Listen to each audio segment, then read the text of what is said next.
이 시간은 인생은 갑옷 솔기입니다 라는 제목으로 하나님께서 추수감사주일 또 우리에게 주시는 말씀의 은혜를 나누고자 합니다. 예전에 영국 BBC 방송국에서 일본의 삿포로 후미진 한 어촌 마을의 고등학교 선생님의 이야기를 다룬 적이 있습니다. 그 학교에서 서예를 한평생 가르치셨던 선생님은 어느새 100세가 되어서 마을 주민과 또 여러 후배 선생님들의 생신 축하를 받으면서 감사의 시간을 보낸 것이죠. 그 학교는 일본에서도 무척 낙후된 지역에 있었기 때문에 졸업생 상당수가 대도시의 큰 대학에 진학을 하지 못했고, 그래서 걸출할 만한 동문들도 만들어내지를 못했습니다. 그러나 이 학교는 일본에서 보기 드물게 기독교 바탕 위에 세워져서 하나님을 사랑하고 이웃을 사랑하는 교훈으로 많은 선생님들이 아이들을 기쁨으로 섬겨왔던 것이죠.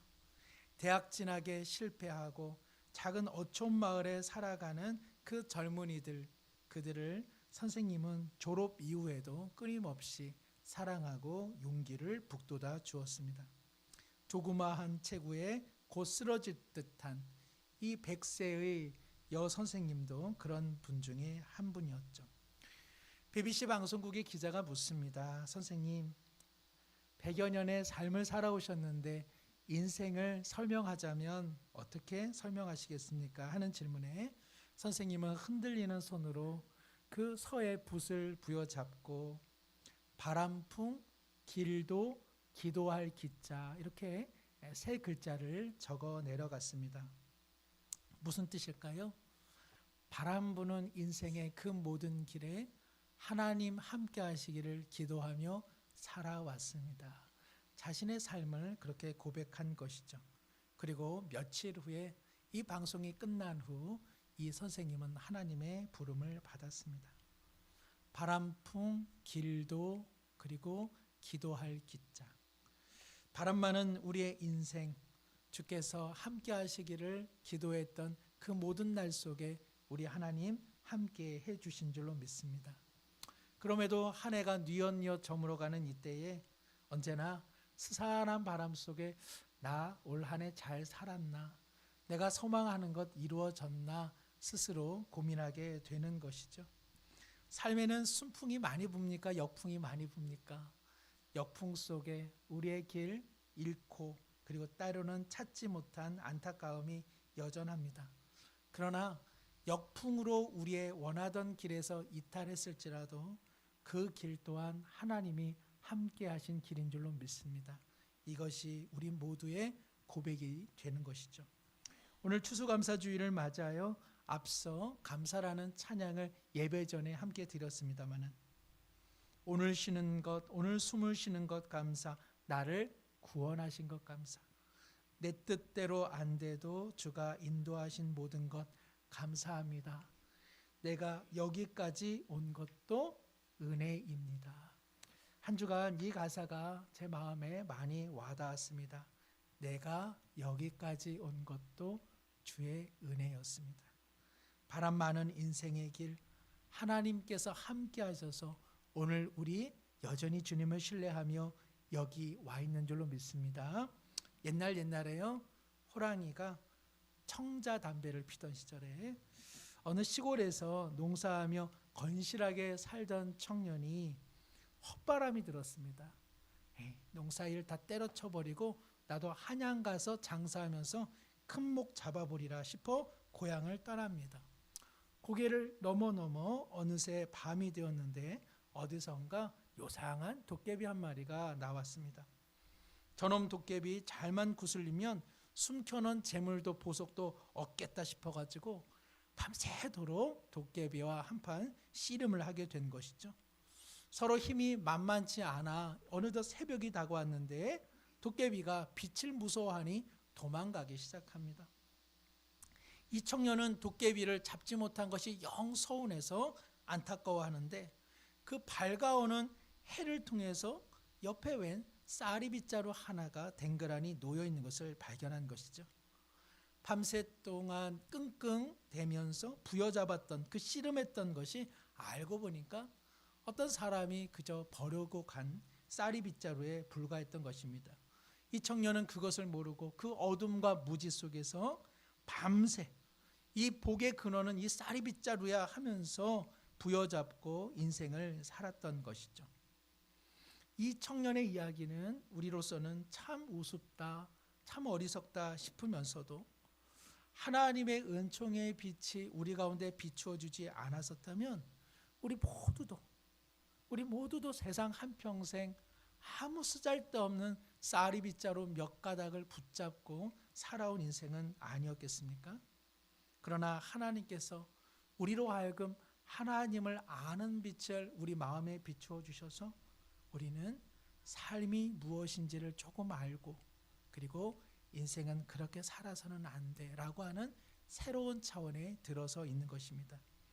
하나님께서 그간에 베푸신 재물, 또 원하는 바의 응답, 또 어떤 건강, 이것도 감사의 제목이기는 합니다만은 우리 모두에게 첫째 되는 제목은 하나님을 아는 빛을 우리 심령에 부어주신 것, 이것이야말로 우리 인생의 가장 큰 감사의 제목인 줄로 믿습니다.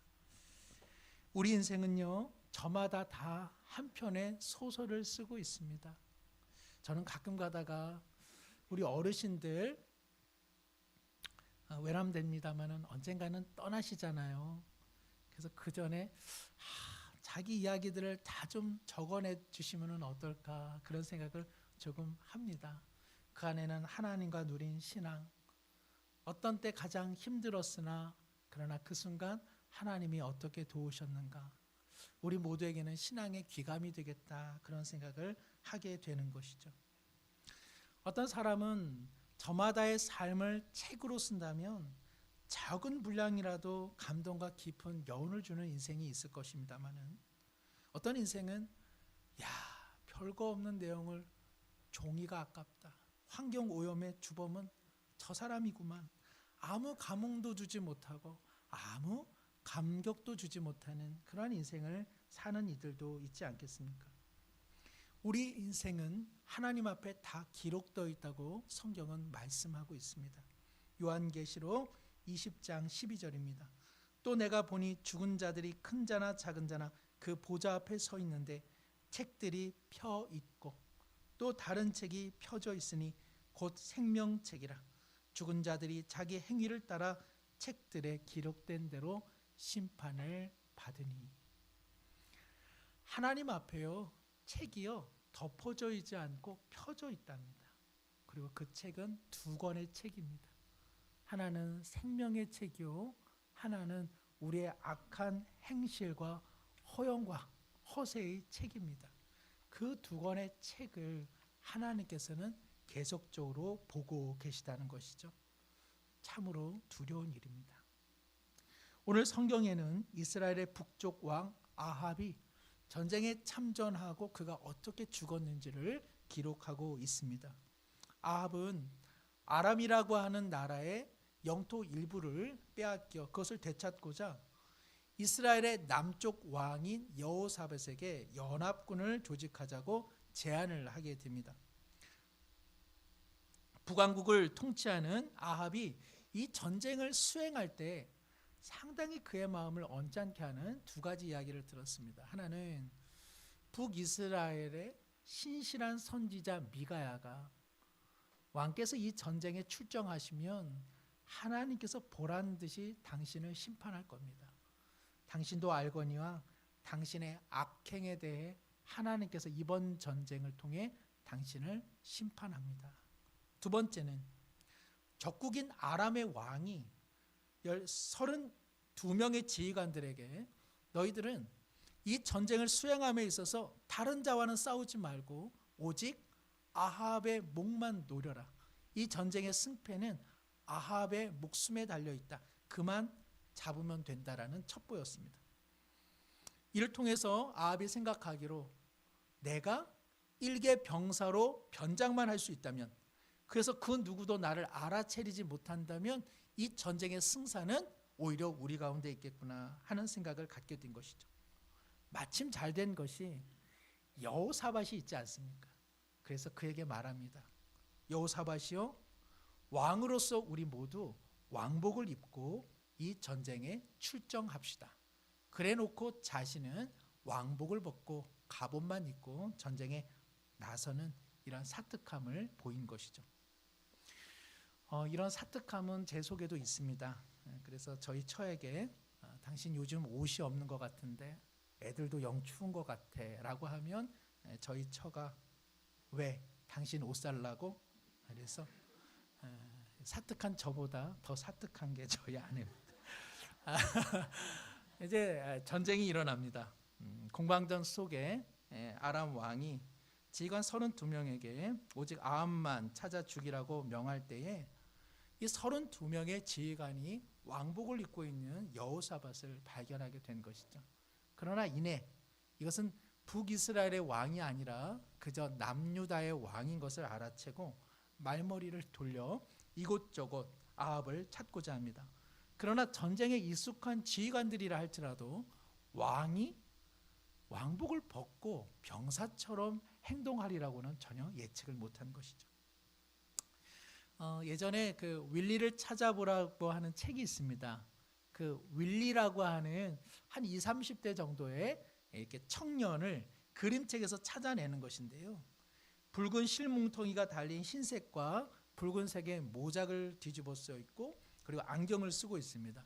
상의 역시 흰 줄과 빨간색으로 이렇게 선이 그어져 있는 옷을 입고 바지는 청바지, 청색깔입니다. 갈색 구두에 갈색 지팡이를 들고 있는 이 윌리를 그림책 한 장 한 장을 넘기면서 찾는 것인데요. 찾기가 참 어렵습니다. 왜냐하면 책을 딱 펼치는 순간 윌리랑 비슷한 애들이 한 1000명이 거기에 다 있습니다. 그러면은 비싼 돈 주고 그냥 무작정 앉아가지고 그 윌리를 찾는 것이죠.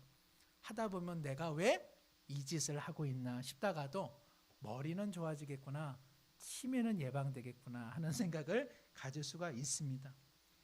윌리가 아닌 윌리 같은 사람들, 바로 그래서 32명의 지휘관들은 아합을 찾을 수 없게 된 것이죠. 아합이 아람의 지휘관들이 그 모양으로 돌아다니는 것을 보니까 야, 이 전쟁은 이겼구나 할 쯤 34절입니다. 한 사람이 무심코 활을 당겨 이스라엘 왕의 갑옷 솔기를 마친지니라. 그것이 아합의 마지막 순간이 됩니다.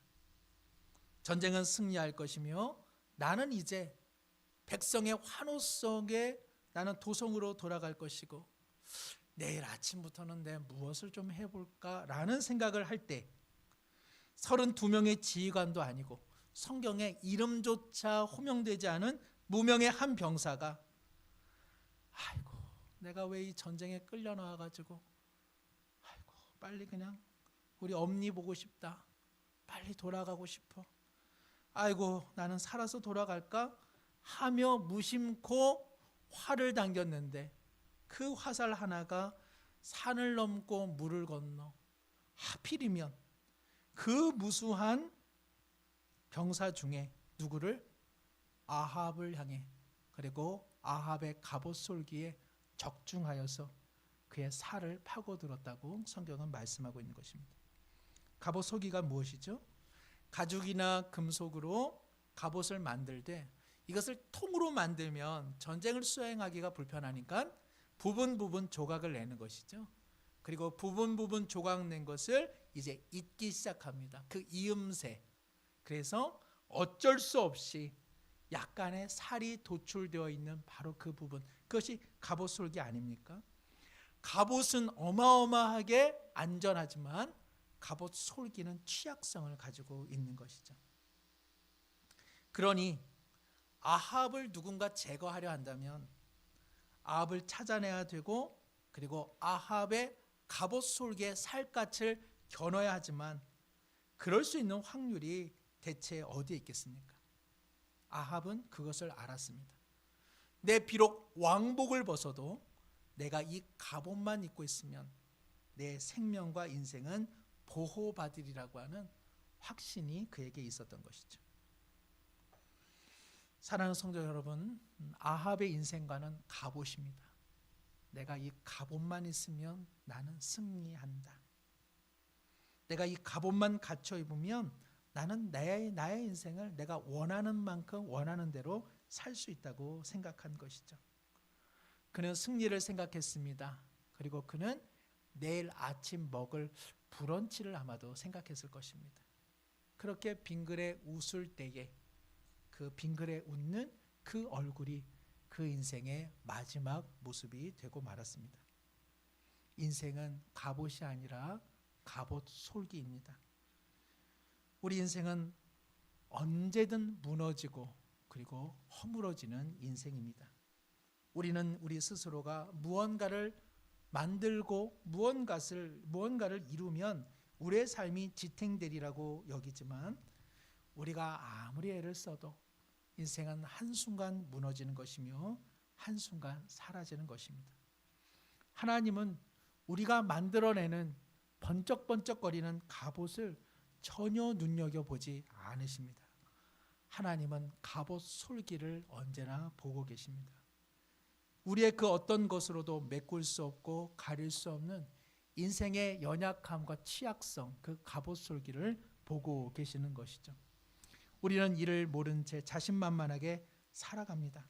우리 모두 아합을 조롱하겠지만 그러나 우리의 인생도 아합과는 별반 다르지 않습니다. 예전에 북에서 이 무장공비가 넘어오면 그런 이야기를 때로 하곤 하죠. 북에서 넘어오는 이런 무장공비들은 북한의 최정예 부대들이라서 그들이 사격을 할 때 조준 사격을 한다는 것 아닙니까? 그러나 우리 군인들은 어떻게 한답니까? 고개를 땅에 처박아 두고 그냥 맞겠지 싶어서 허공에다가 그냥 총알을 남발하는 것이죠. 바로 이 무명의 병사 하나가 그렇게 화살을 남발하고 있었는데 무심코 마구잡이로 쏜 그 한 발이 하나님께서 사용하사 아합의 갑옷 솔기 그리고 그 살갗을 뚫었던 것입니다. 미국의 콜로라도 로키 산맥 한 봉우리에 거대한 나무 하나가 어느 날 쿵 하고 쓰러졌답니다. 이 나무는요, 그 나이가 400년. 나무가 400년이면요, 미국이 발견되던 콜럼버스가 발견할 때 그때 심어졌던 나무라 이야기됩니다. 그리고 이 나무는요, 그 영국의 청교도들이 국교회의 탄압에 못 이겨서 미 대륙으로 왔을 때 그때 이미 어느 정도 자라고 있었던 그런 유서 깊은 나무입니다. 이 나무는 그 어떤 나무보다도 나이가 많고 거기서 살았던 그 누구보다도 더 오랫동안 미국 대륙에 살았던 나무이죠. 14번이나 벼락을 맞았고 헤아릴 수 없는 눈사태와 폭풍우를 맞았음에도 불구하고 건재했던 이 나무가 하루아침에 나자빠졌습니다. 이유를 알고 보니까 손으로 문질러도 쉽게 죽을 수 있는 딱정벌레 몇 마리가 이 콜로라도 나무를 끊임없이 갉아먹은 까닭이었습니다. 우리 인생도 마찬가지죠. 우리 인생은 갑옷으로 보호받지를 못합니다. 우리 인생은 갑옷 솔기가 훤히 다 뚫려 있습니다. 한순간 하나님께서 부르시는 날 우리는 모든 것을 내려놓고 하나님께로 향해야 합니다. 우리 모두는 참으로 취약한 존재이며 하나님의 살고 죽게 하시는 어떤 뜻 안에 우리는 살아가고 있을 뿐입니다. 하나님을 잘 믿으면 우리의 삶의 갑옷 솔기가 없어지는 걸까요? 그렇지 않습니다. 여기서 우리가 주의해야 될 것은 하나님을 잘 믿는 기독교 신자는 갑옷 솔기는 사라지고 갑옷만 두터워지는 것, 그것 아닙니다.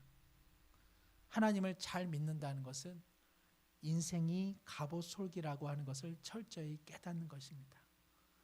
인생은 갑옷으로 어찌할 수 있는 것이 아니라 우리 인생의 갑옷 솔기를 보고 계시는 그 하나님, 그 하나님의 주권자 되심을 날마다 고백하며 겸손히 살아가는 인생, 바로 그와 같은 인생이 기독교 신자라 할 수 있습니다.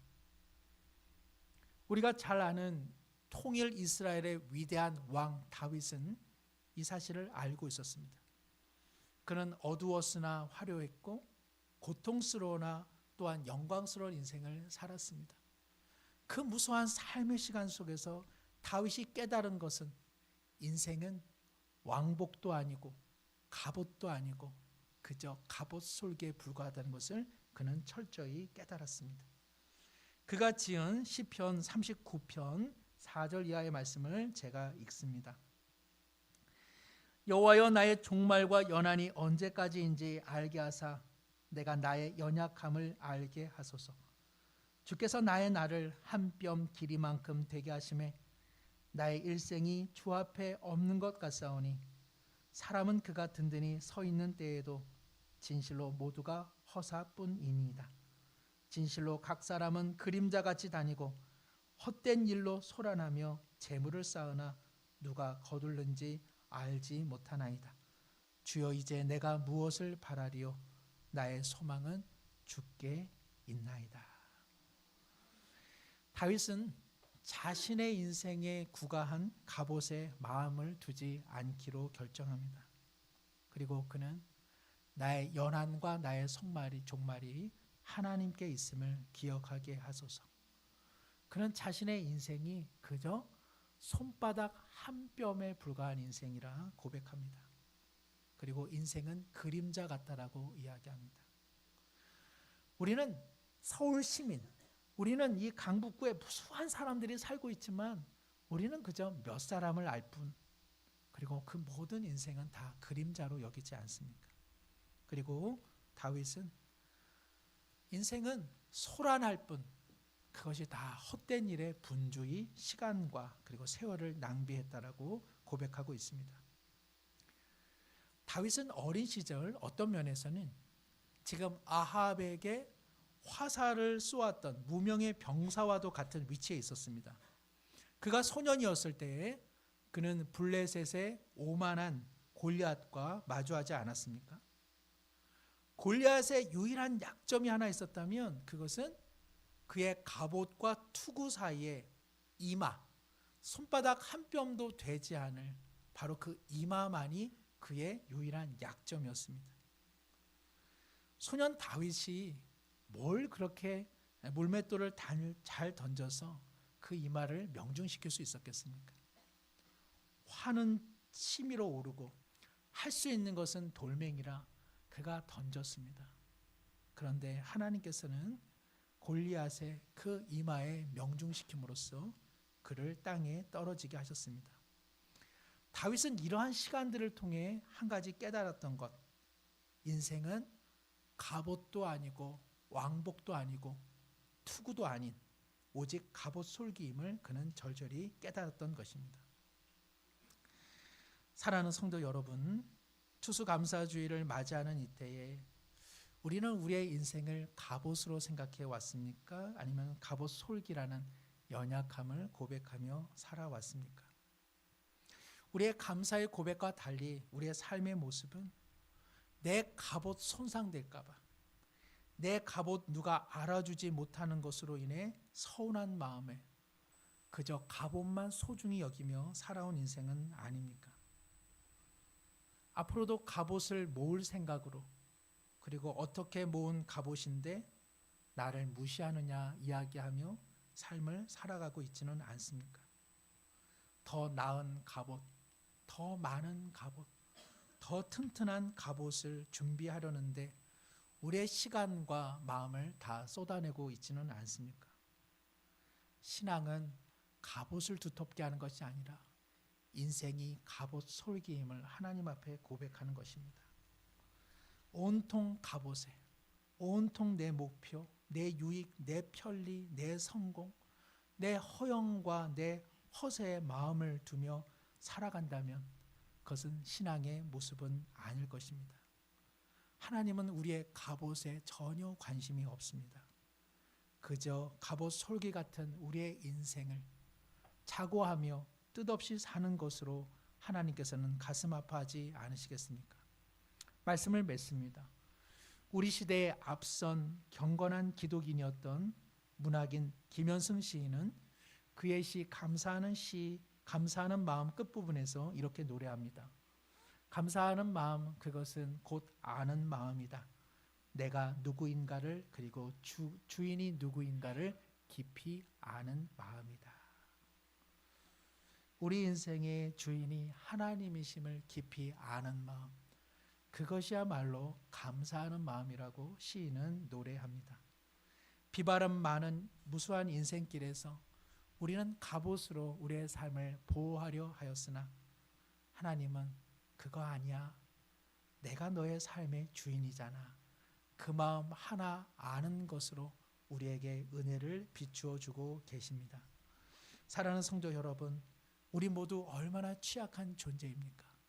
갑옷이 우리의 삶을 지켜주고 있습니까? 갑옷 때문에 우리가 여기까지 온 것입니까?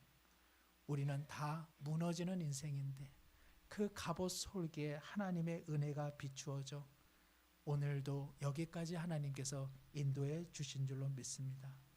이를 절실히 깨달을 때에 감사주의를 맞는 우리 모두 말과 마음이 더욱 감사의 성도로 변화되어 하나님 앞에 감사의 열매가 되어지기를 소망합니다. 기도합니다. 하나님 아버지, 수많은 계획을 수립하면서도 인생이 실은 한 뼘도 되지 않는 인생이요, 없는 그림자 같은 인생임을 잊고 살아가는 것은 아닌지요. 두터운 갑옷, 남에게 자랑하려는 허영의 갑옷으로 덧씌어가는 우리의 삶에 은총의 빛을 비추사 삶의 참 주인은 오직 하나님이심을 알게 하시니 감사를 드립니다. 이제도 고백하기로 언제라도 무너질 갑옷 솔기와 같은 우리 인생을 하나님 앞에 맡겨 드리오니 이제는 우리의 삶이 생명책에 기록될 만한 감사와 사랑의 삶을 살아가게 하여 주시옵소서. 복된 추수감사 주일, 그리스도께서 가신 그 길을 감사함으로 살아가게 하여 주옵소서. 이제 학습식을 거행할 때에 사랑하는 두 분의 귀한 주의 백성들에게 다윗의 마음을 주옵시고 저들의 삶이 하나님께 있음을 고백하게 하여 주옵소서. 예수님의 이름으로 기도드리옵나이다. 아멘.